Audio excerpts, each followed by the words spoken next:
할렐루야. 자리가 많이 비어서 좀 허전한데요. 하나님이 그러나 우리에게 이 시간 은혜 주시려고 주 앞에 나오게 하신 줄 믿고 은혜를 사모합시다. 성탄 절이 되면 우리 교회보다도 세상 사람들이 어떤 일반 축제의 절기처럼 그렇게 세상적인 관점으로 바라보게 되어서 상업적인 곳에 마음을 빼앗기고 화려한 거리에 내원의 마음을 빼앗기는 그런 계절이 바로 성탄 계절이 아닐까 하는 생각을 갖게 됩니다. 우리 그리스도인들도 참 예수 그리스도의 탄생의 의미를 이해하지 못한 채 TV에서 나오는 그 어떤 매스컴에 대한 지식이나 또는 이 세상의 어떤 것들로 아이들은 산타크로스나 아니면 선물에 대한 관심을 가지고 있는 그런 그리스도인들도 많이 있는 것들을 알게 됩니다. 여러분, 이 시대에는 우리가 하나님의 진리의 말씀으로 돌아가서 왜 예수님께서 이 땅 위에 오셔야 됐고, 그리고 예수님의 진정한 이름의 의미가 무엇인지 본질적인 진리의 말씀에 더 우리가 가까이 가게 되면 하나님이 왜 이 땅 위에 오신 그 목적이 무엇이며 그 하시는 일이 무엇이기 때문에 우리가 거기에 관심을 기울이고 그리고 그 이름의 의미를 우리가 깊이 알 수 있게 되어지는 곳에 우리의 마음을 두어야 할 그런 절기가 성탄절 절기가 가까운 때에 우리가 관심을 기울여야 할 관심의 도의라고 생각이 되어집니다. 오늘 주제의 말씀을 통해서 예수 그리스도의 그 이름은 무슨 뜻인가? 왜 우리에게 그 이름을 우리에게 주셨는가? 여기에 의미를 다시 한번 생각해 보며 하나님께서 우리에게 주신 우리의 구원자 예수 그리스도에 대한 이름을 통해서 하나님의 뜻을 깨닫는 그런 은혜의 주제를 다뤄보도록 하겠습니다. 여러분, 성경에서요, 이름을 짓는다고 하는 것은, 이름을 짓는다는 것은 그 인격을 표현하는 것과 같은 거예요. 그래서 특별히 하나님의 이름을 그분의 신격의 표현일 뿐만이 아니라 그분의 자신에 대한 계시가 바로 이름으로 나타나 있다는 사실을 알게 됩니다. 이름은 하나님이 어떤 분이신가, 또는 하나님이 하신 일이 어떤 일들을 하시는가가 그 이름 속에 포함되어 있는 것들을 알게 되고 하나님의 자기 표현임을 깨닫게 되어지는 것입니다. 하나님께서 당신의 이름을 처음 계시하신 곳이 출애굽기 3장에 나타나는 계시였습니다. 모세가 시내산에 가까이 갔을 때에 깜짝 놀랄 일이 있었는데, 산에 멀리 보니까 산 꼭대기에 불이 붙었는데 그 불이 붙긴 붙었는데 더 이상 번져가지 아니하고 그 꼭대기에서만 계속 타오르는 거예요. 참 이상하다. 왜 저런 불이 있을까 해서 관심이 기울여져서 그 불을 향하여 시내산을 올라가게 됩니다. 가까이 갔더니 떨기 나무에 불이 붙었는데 더 이상 번져가지 않고 마치 촛불이 붙어지는 것처럼, 가스불이 붙어진 것처럼 거기에서 계속 타오르고 있는 거예요. 그래서 그때 그 불 가운데서 하나님을 모세는 만나게 됩니다. 그리고 하나님께서 그에게 사명을 주시는데 너는 내 백성을 구원하기 위하여 다시 이집트로 가라, 들어가라. 그리고 내가 너에게 지시한 구원의 역사를 이루라고 하나님 말씀하십니다.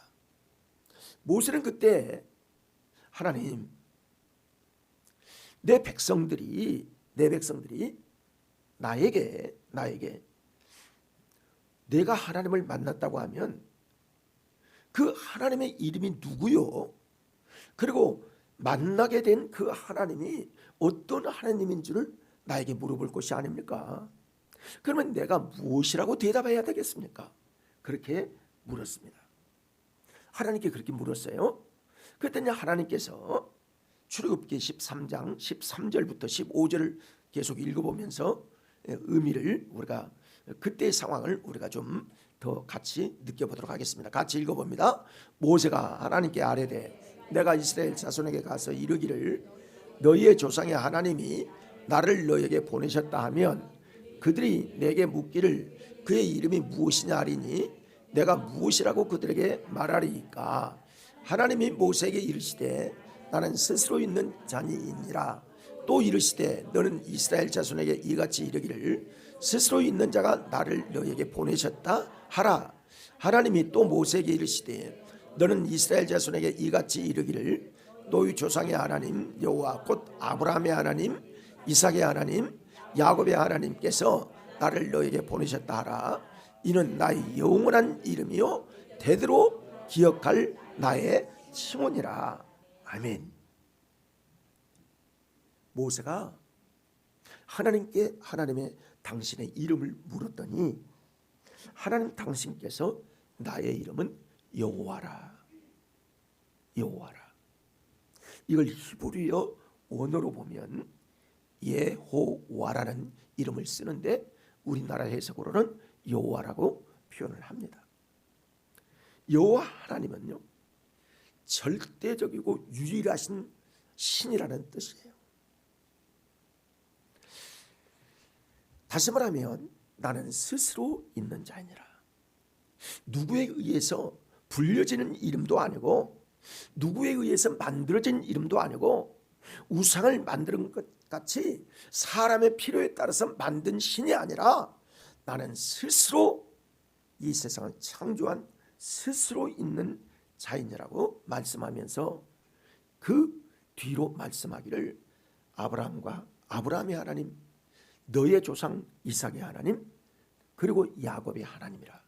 다시 말하면 이 세 분을 우리에게 말씀하시는 것은요 나는 언약의 하나님이요 그 언약이 신실하게 이루어가는 하나님이시다.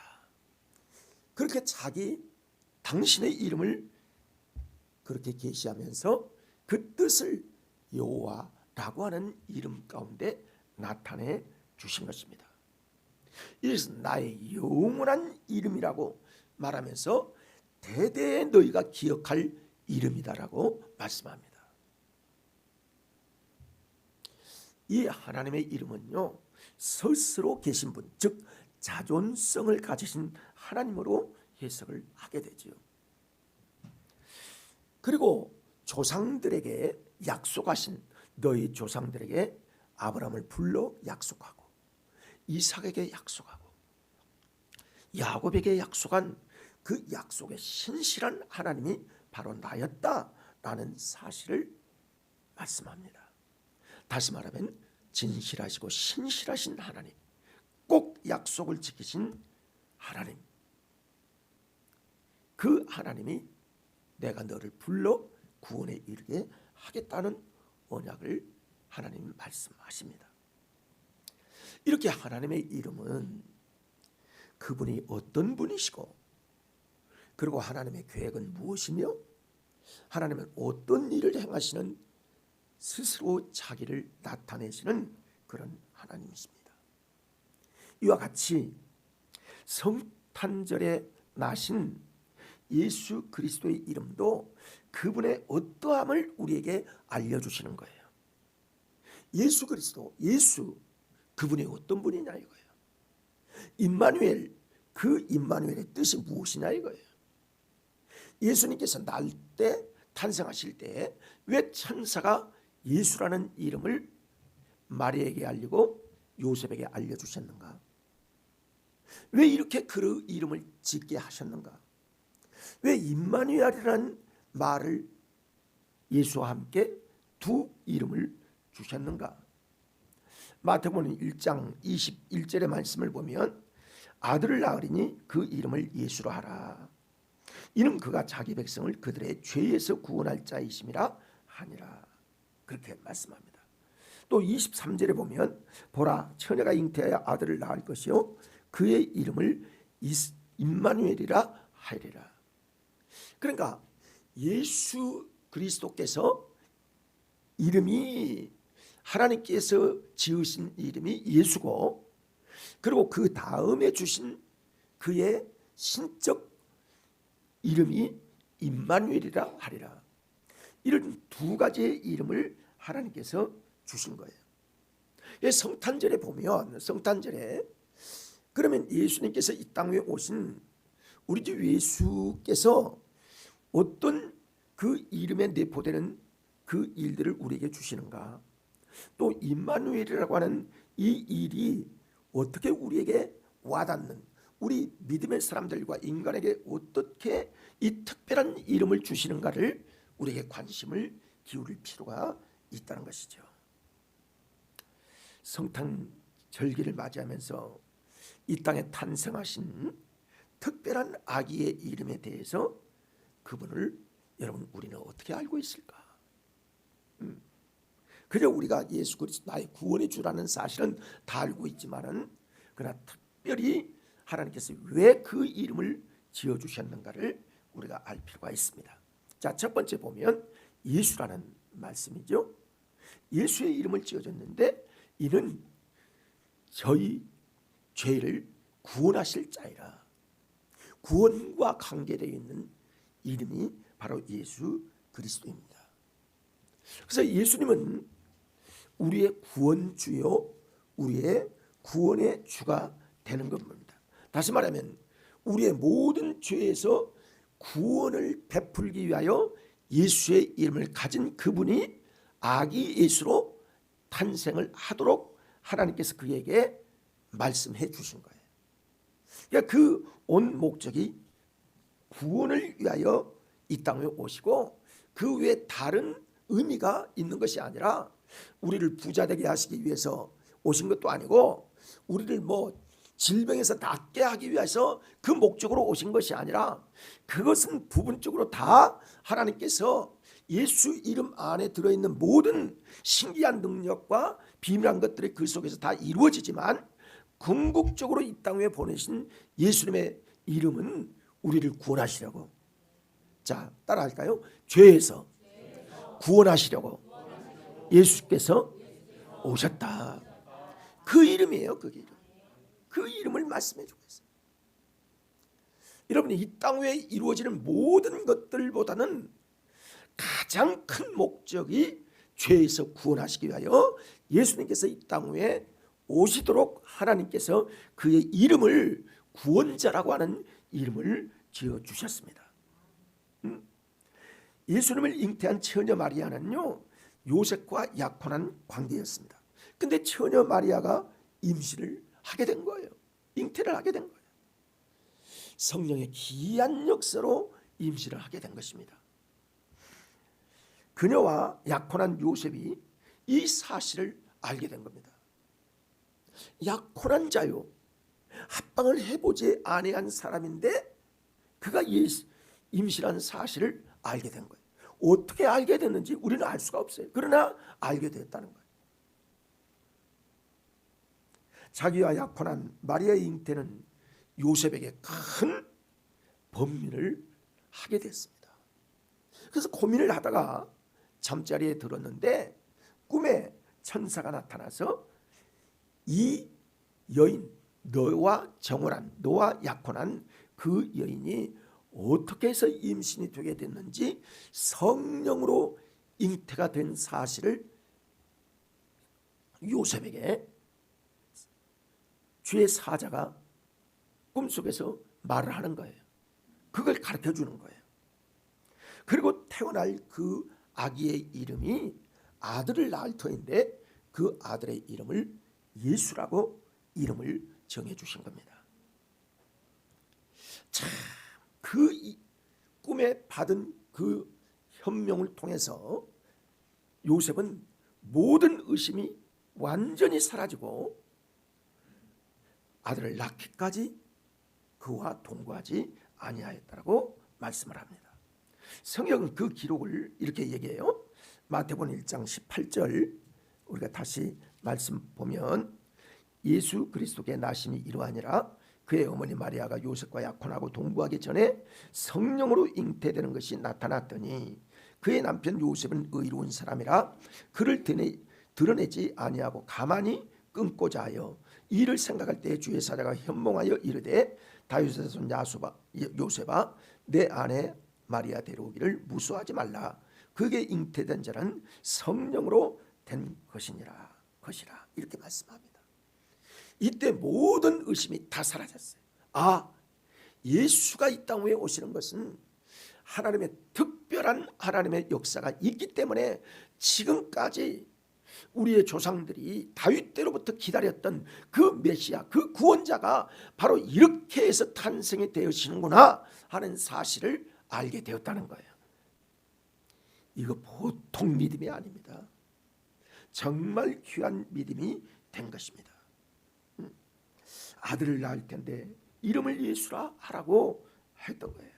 그리고 천사는 그 이름의 뜻을 말해주는데 이는 자기 백성을 저희 죄에서 구원할 자이심이라 하니라. 그래서 우리나라 말로 말하면 예수는 구원자, 즉 우리의 구세주라는 그런 뜻을 가지고 있는 분입니다. 이 말은 성령으로 잉태된 그분이 바로 구원자요, 그분이 바로 우리의 구세주라는 사실을 믿도록 하나님이 하시는 거예요. 여러분, 성령으로 잉태된 그분이 사람의 몸을 빌려온 이 신비한 은혜는 어떤 책으로도 어떤 것들로 알 수가 없고 믿음으로 말미암아 믿음에 이르게 되는 겁니다.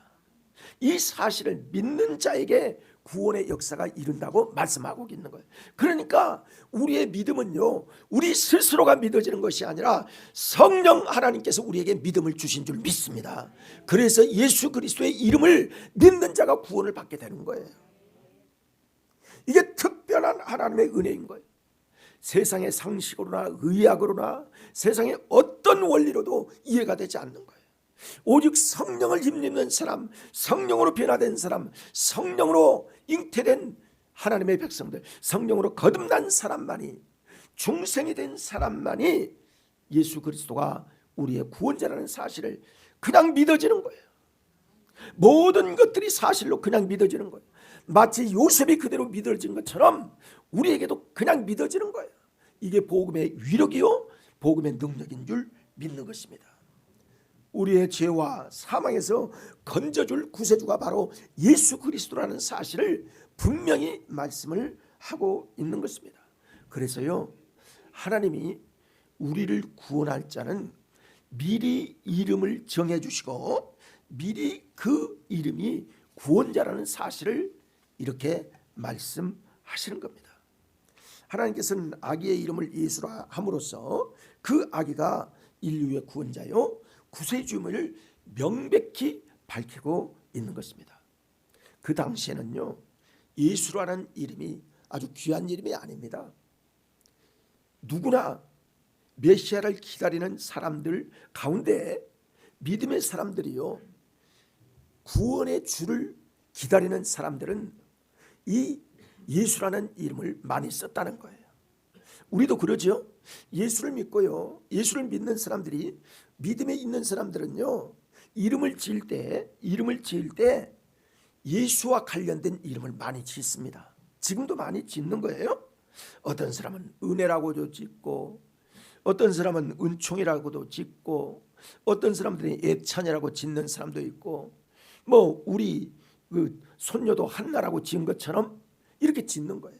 또 어떤 사람은 소망이라고도 짓는 사람도 있고. 그러니까 성경에 관한, 즉 예수님과 관한 이름들을 짓는 거예요.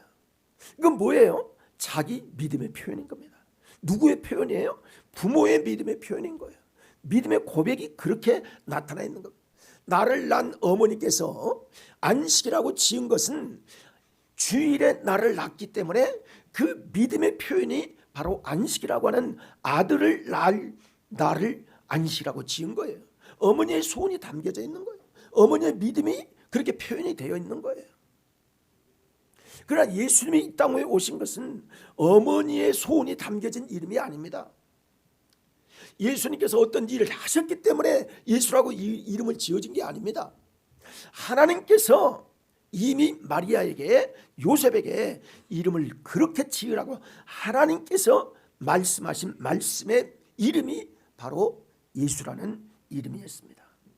오늘 태어나신 아기의 이름이 부모들이 지은 것도 아니고 어떤 부모의 소원이 담겨서 지은 것도 아니고 어떤 사람으로 인해서 난 이름이 아니라, 그래서 하나님이 지어주신 이름이 예수라는 사실을 우리가 알 때에 그 예수의 이름 가운데는 하나님이 하실 일, 하나님이 왜 인간의 몸을 입고 이 땅에 태어나게 하신, 아기로 나게 하신 예수님을, 그 이름을 부르게 하셨나를 우리에게 깊이 깨닫게 하는 말씀입니다.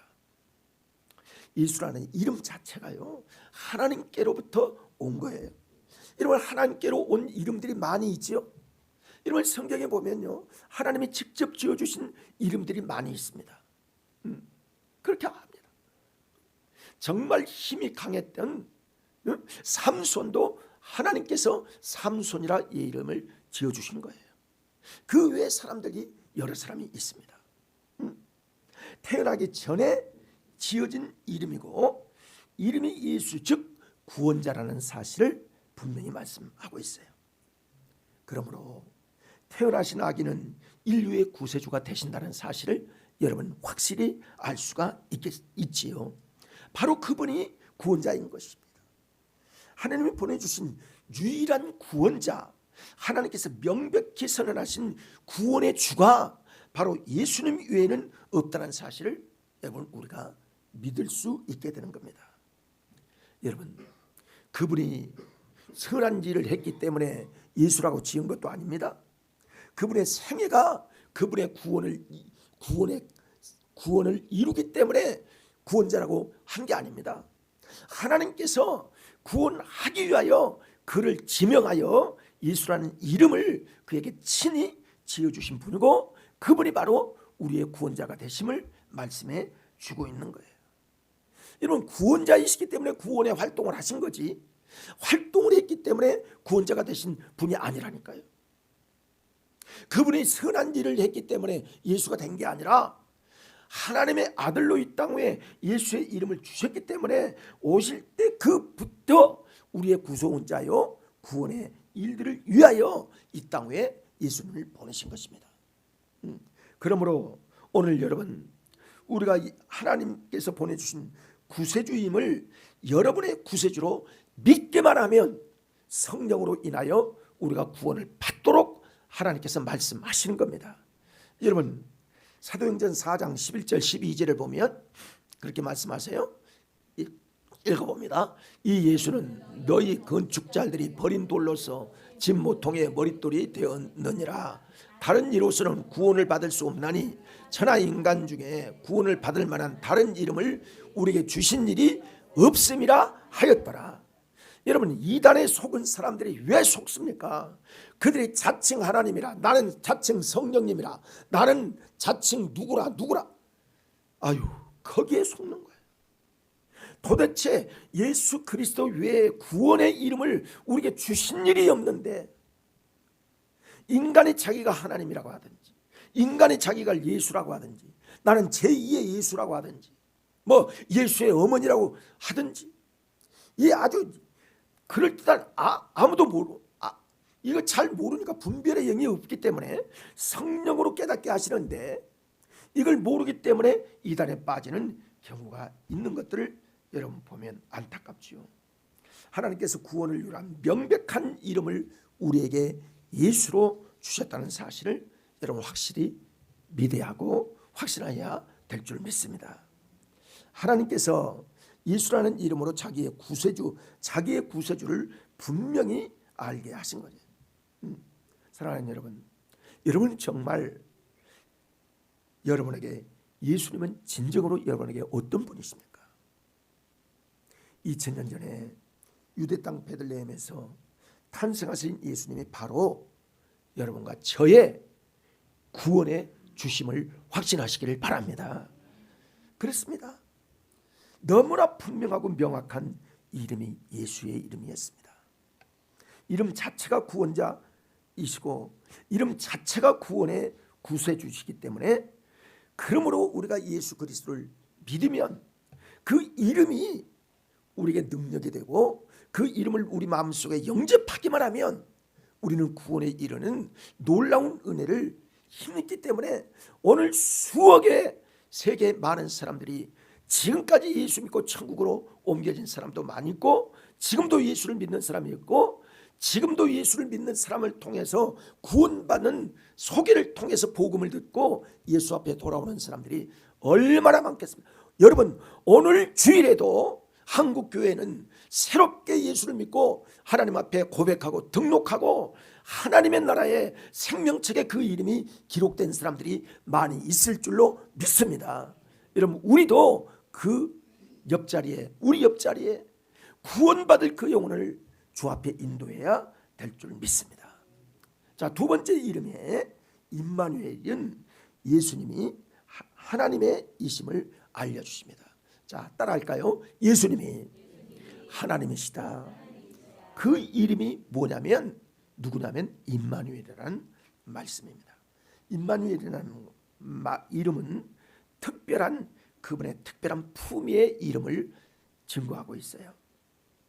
태어나신 아기가 하나님이시라는 뜻을 담고 있기 때문에 그렇습니다.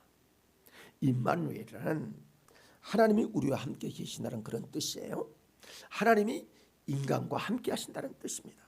그래서 예수님을 이 땅에 보내셔서 그의 백성들을 구원하시고 그의 백성들을 복음을 통해서 하나님 앞에 인도하시는 그런 분이십니다.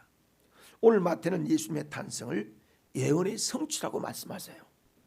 23절에 보면 보라, 처녀가 잉태하여 아들을 낳을 것이요 그의 이름을 임마누엘이라 하리라 하셨으니 이를 번역하면 한즉 하나님이 우리와 함께 계시다 함이라. 이 말씀은요, 이사야 선지자의 말씀이 이때 이렇게 성취되었다는 사실을 그가 고백하고 있는 거예요. 사도 마태가 고백하고 있는 것입니다. 이사야 7장 14절을 보면 읽어봅니다. 보라, 처녀가 잉태하여 아들을 낳을 것이요 그의 이름을 임마누엘이라 하리라. 이 이사야 말씀은요, 이사야는 예수님이 오시기 전에 740년 전에 활동을 했었던 분입니다. 그러니까 성령의 감동을 받아서 예수님이 탄생하시기 740년 전에, 700년 전에 이미 이사야 선지자가 분명히 처녀가 잉태하여 아들을 낳을 것인데 그 이름을 임마누엘이라 말하리라 하는 그 말씀이 마태복음을 통해서 그 말씀이 이렇게 성취되었다는 사실을 고백하고 있는 것입니다. 그런데 이 구약의 예언 중엔 이미 구원자의 인격이 그렇게 예언되어 있는 거예요. 구원의 주가 이 땅 위에 성령으로 잉태된, 즉 처녀의 몸으로 힘입어서 잉태한 그 사람이 구원자요 너희와 함께 내가 하나님인 그분이 이 땅 위에 내려오실 것을 약속하신 그런 말씀입니다. 이 말씀은 임마누엘이라는 이름 속에 포함되어 있는 것입니다. 임마누엘이란 마태가 설명했듯이 하나님이 우리와 함께 계신다는 뜻이지요. 이 말씀은 하나님이 사람 중에 함께 계신다, 즉 우리와 함께 하신다, 하나님께서 친히 사람들 가운데 임하시고 계신다를 약속하신 말씀입니다. 그래서 예수님이 오심은 임마누엘의 성취라고 말씀하고 있는 거예요. 하나님이 함께 하신다는 약속의 성취라는 말씀입니다. 마침내 예수님이 오심으로 하나님의 우리와 함께 하심이 약속이 그렇게 이루어지게 된 것입니다. 만일 예수님이 하나님이 아니시라면요, 그 말씀은 아직 이루어지지 않았을 겁니다. 우리와 함께 하신 하나님을 우리가 성령으로 인지하지 못하는 거예요. 하나님이 나를 통해서 나타나신 성령의 역사들이 우리에게 경험되어지고 체험되어지고 있는데 이 사실이 임마누엘로 나타날 수가 없었을 것입니다. 그 이름을 임마누엘이라고 할 수 없었을 거예요. 그래서 임마누엘은 아직 미래에 아직 안 왔구나 이렇게 생각했을 수도 있을 겁니다. 그런데 마태는 임마누엘 대신 그분이 바로 지금 2000년 전에 우리의 구원자이신 예수의 이름 가운데 또 하나의 이름으로 우리에게 나타나가 되어서 하나님께서 이스라엘을 통해서 약속하신 그 말씀이 성취되었음을 말하고 있는 거예요. 그래서 예수님의 탄생은 하나님이 우리와 함께 하신 사건이기 때문에 이 예수 그리스도가 우리와 함께 하시는 우리의 구원자요 우리의 동행자임을 말씀하고 있어요. 예수님의 탄생은 하나님의 사람으로 이 땅에 오셔서 사람들과 함께 사신 진정한 임마누엘, 그분이 하나님이시면서도 우리와 함께 가셨고 실제로 음식을 먹고 실제로 십자가에 달리시고 실제로 제자들을 가르치시고 실제로 복음을 증거하신 하나님이시였음을 말씀해 주고 있는 거예요. 그래서 예수님의 탄생은 하나님이 함께 하신 인류의 최초이자 마지막 아담으로 이 땅에 오셨다고 말씀을 하고 있습니다. 예수님의 이름은 그 속에 신성이 담겨진 이름임을 말해주고 있어요. 그래서 신성이 담겨진 이름이 임마누엘이에요. 예수님이 하나님이시란 의미가 담겨져 있는 겁니다. 다시 말하면 예수님은 인간이면서도 하나님이신 신인 양성을 가지신 예수님으로 이 땅에 오신 거예요.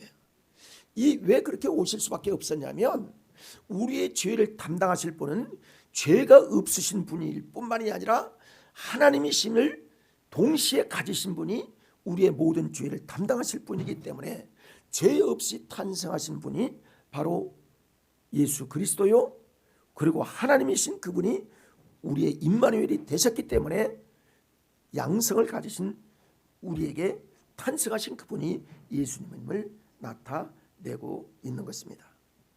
여러분, 그런데 이 세상에는요 이걸 이해하지 못하고 있기 때문에 어떤 것만을 이해하냐면, 야, 예수님이 이 땅에 오신 것은 석가가 온 나를 그 4월 초파일로 축하할 것처럼 예수나 석가나 동일한 분으로 이해해서 예수님이 온 것만 얘기를 하지 그 외에 그분이 하나님이시며 그분이 임마누엘이시며 그분이 신인 양성을 가지신 그 부분까지는 도저히 이해하지 못하기 때문에 세상 사람들이 그 외에는 말을 할 수가 없고 오직 축제를 위한 인간 중심의 성탄절로 즐기자, 그리고 재밌게 하자, 이런 어떤 축제의 사람 기분만 알게 되어지고 있는 것들을 보게 됩니다. 여러분, 사도 요한은 예수님에 대해서 말씀합니다. 요한복음 1장 1절 띄워보세요. 시작. 태초에 말씀이 계시니라. 이 말씀이 하나님과 함께 계셨으니 이 말씀은 곧 하나님이시니라. 하나님이 곧 하나님의 말씀이요, 말씀이 육신이 되어 오신 분이 예수 그리스도이십니다. 그러니까 말씀이 육신이 되어 14절 시작. 말씀이 육신이 되어 우리 가운데 거하심에 우리가 그의 영광을 보니 아버지의 독생자의 영광이요 은혜와 진리가 충만하더라. 자, 말씀이 육신이 되어 누구 가운데 계세요? 사람들 가운데 거하시는 거예요. 이걸 보고 사도 요한은 그의 영광을 보니까 누구의 영광이에요? 하나님의 독생자의 영광이에요. 그러니까 하나님이 이 땅에 내려오신 분이고 우리의 구원자로 오신 그분을 보니까 하나님의 독생자로 은혜와 진리가 충만하였다는 사실을 고백하고 있는 것입니다. 즉 예수님이 하나님이시라는 거예요. 이 하나님이 사람의 모양으로 이 지구에 찾아오게 되게 하신 것입니다. 그분은요, 어른의 형상으로 처음부터 오신 분이 아니에요. 그분은 어떤 청년의 때, 청소년의 때로 오신 게 아니에요. 그분은 어린 아이의 모습으로 이 땅에 오셨는데 처녀 마리아의 몸을 통해서 종의 형상을 가지고 죄인의 모양으로 이 땅에 오신 그 아기, 그분이 바로 하나님이신 그분이 이 땅에 오신 것입니다. 왜냐하면 우리를 구원하시려고, 우리와 영원히 함께 하시려고 이 땅에 오신 것입니다. 이 아기가 천지를 지으신 하나님이심을 여러분 요한계시록은 우리에게 증거해주고 있는 겁니다. 처녀 마리아가 낳은 아기는 참 하나님이셨습니다. 자, 중요한 성경 말씀을 두 구절을 우리가 잘 보아야 되는데요. 히브리서 1장 3절 시작. 이는 하나님의 영광의 강체시요 그 본체의 형상. 잠시, 그 본체의 형상이라는 것은요, 하나님의 본체가 바로 그분이라는 거예요. 이 뜻이에요. 계속 읽습니다.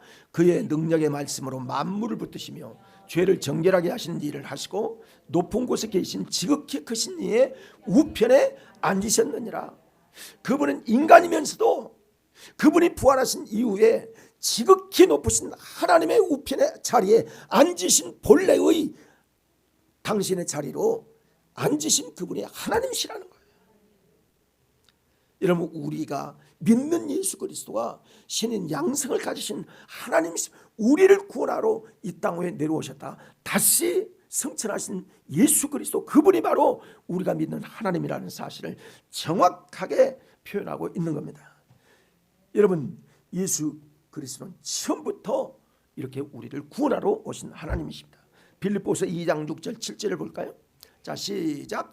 그는 근본 하나님의 본체시나. 잠시, 그는 예수님이에요. 근본 하나님의 본체시라는 거예요. 본체라는 하나님 당신 그 자체라는 거예요. 하나님 본 자체인데 하나님과 동등, 같이 읽습니다. 하나님과 동등점을 취할 것으로 여기지 아니하시고 오히려 자기를 비워 종의 형체를 가지사 사람들과 같이 되셨고, 사람들과 같이 되셨으니까 임마누엘이라는 사실을 말씀해 주고 있는 것입니다. 이 아기가 하나님이시라는 거예요. 이 아기가 천지를 지으신 하나님이시며 처녀 마리아가 낳은 아기는 참 하나님이시요 참으로 기이하고 놀라운 신비와 비밀에 속한 이 은혜를 우리가 깨닫는 거, 이거 믿어지는 거, 이게 하나님의 복인 줄 믿습니다. 처녀가 잉태하여 아들을 낳았습니다. 이 아기가 하나님이셨습니다. 하나님이 인류와 함께 하신 신비한 탄생이 예수님의 탄생임을 여러분 아셔야 합니다. 하나님의 아기는 아기에 있어서 소년으로, 소년에서 청년으로 성장해 가셨고, 때가 되매 십자가에 달려 죽으심으로 구원의 주가 되시고, 영원히 예수님께서 말씀하셨어요. 내가 세상 끝날까지 너희와 함께 하겠다. 항상 너희와 함께 하겠다. 사랑하는 귀한 여러분, 우리가 예수 그리스도를 믿는 것은 구원을 받을 뿐만이 아니라 우리가 어떤 환경, 어떤 처지에 있든지 하나님이 우리와 함께 하심을 믿어야 합니다. 그 은혜가 이 자리에 우리에게 임하고 있는 줄 믿습니다. 성도 여러분, 성탄절기가 이렇게 중요한 겁니다. 그분의 이름이 어떤 의미인지, 그분을 어떻게 우리가 경배하는지, 어떻게 찬양해야 되는지, 그분의 이름이 어떤 존귀한 우리의 구원의 주인 줄 알아서 우리가 그냥 지나는 성탄절기가 아니라 하나님이 우리와 함께 하신, 우리를 구원하신, 우리의 영혼에 함께 하신 우리의 구원주 예수 그리스도를 찬양하며 경배하는 귀한 성탄절 되어야 될 줄 믿습니다. 이 은혜가 우리 모두에게 임하기를, 그리고 이 성탄이 그렇게 뜻깊은 하나님의 이름을 높이는 귀한 우리의 절기가 되어지는 성탄절기 되어지기를 간절히 소망합니다. 기도하시겠습니다.